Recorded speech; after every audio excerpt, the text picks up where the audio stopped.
Hello everyone, मेरा नाम मोहम्मद मुशर्रफ है और पिछले वीडियो में हमने कॉमन लेआउट्स के बारे में बात की थी। आज हम नेस्टेड लेआउट्स को डिटेल में समझेंगे। नेस्टेड लेआउट्स का मेन कॉन्सेप्ट ये है कि आप अपनी एप्लीकेशन में डिफरेंट सेक्शंस के लिए अलग अलग लेआउट्स को डिफाइन कर सकते हैं।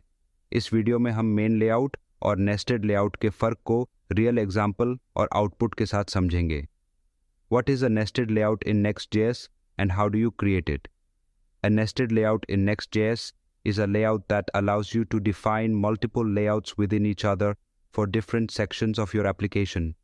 For example, you may have a main layout for the entire app, but within that you can have specific layouts for certain routes or sections like a about or teams. Nested layout Next.js में एक ऐसा layout होता है जो आपको multiple layouts को एक दूसरे के अंदर डिफाइन करने की अनुमति देता है। उदाहरण के लिए, आपके पास पूरे एप्लीकेशन के लिए एक मेन लेआउट हो सकता है, लेकिन उसी के अंदर आप स्पेसिफिक राउट्स या सेक्शंस के लिए अलग लेआउट्स बना सकते हैं।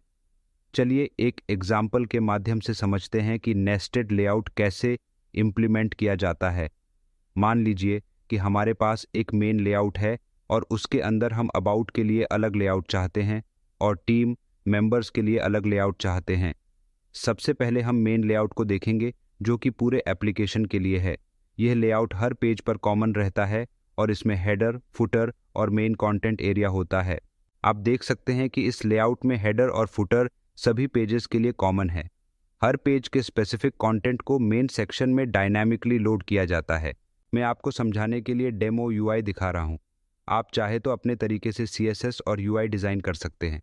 अब चलिए नेस्टेड लेआउट्स पर चलते हैं।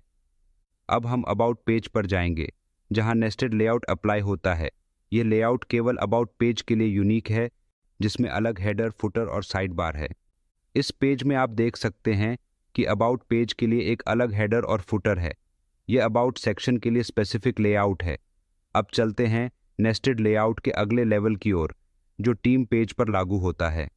अब हम अबाउट टीम पेज पर जाएंगे जहां टीम सेक्शन के लिए नेस्टेड लेआउट इंप्लीमेंट किया गया है। इसमें टीम स्पेसिफिक लेआउट डिज़ाइन होते हैं। यहां पर टीम सेक्शन का लेआउट दिख रहा है जो अबाउट सेक्शन के अंदर नेस्टेड है। अब हम चलते हैं टीम मेंबर्स पेज की ओर, जो एक और नेस्टेड लेआउट के साथ आता है। अभी हम अबाउट टीम मेंबर्स पेज पर जाएंगे जहां मेंबर स्पेसिफिक लेआउट होता है। ये सबसे नेस्टेड लेआउट है जो टीम सेक्शन के अंदर आता है। आप देख सकते हैं कि हर पेज के लिए अलग अलग लेआउट्स हैं जो हायरार्किकल स्ट्रक्चर को रिप्रेजेंट करते हैं। ये फ्लेक्सिबिलिटी हमें बड़े एप्लीकेशंस में बेहतर ऑर्गेनाइजेशन और स्ट्रक्चर देता है। अब आइए मेन लेआउट और नेस्टेड लेआउट के बीच फ़र्क को देखें। Main layout scope. Main layout पूरे एप्लीकेशन के लिए लागू होता है। इसका मतलब है कि चाहे आप किसी भी पेज पर जाएं, हेडर और फुटर एक जैसे रहेंगे। कंसिस्टेंसी।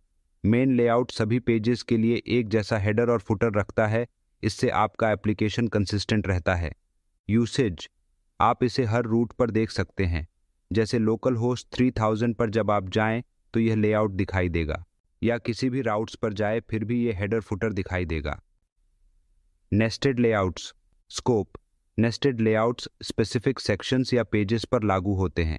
इसका मतलब है कि हर सेक्शन का अपना अलग हेडर और फुटर हो सकता है, जैसे अबाउट, टीम और मेंबर्स पेजेस में। फ्लेक्सिबिलिटी। नेस्टेड लेआउट से हर सेक्शन का लेआउट अलग हो सकता है। उदाहरण के लिए अबाउट पेज में एक अलग हेडर और फुटर है जो सिर्फ उसी सेक्शन के लिए है। यूसेज। यह लेआउट स्पेसिफिक पेजेस पर दिखता है, जैसे local host 3000 about, local host 3000 about team और local host 3000 about team members. तो दोस्तों, इस एग्जाम्पल से हमने देखा कि कैसे नेस्टेड लेआउट्स को इफेक्टिवली इम्प्लीमेंट किया जाता है और उनका उपयोग बड़े एप्लीकेशंस में किया जाता है। उम्मीद है कि आपको ये कॉन्सेप्ट क्लियर हो गया होगा। अगर आपके कोई सवाल है तो कमेंट्स में पूछिए और इस वीडियो को लाइक, सब्सक्राइब और शेयर करना ना भूलें। Thank you so much.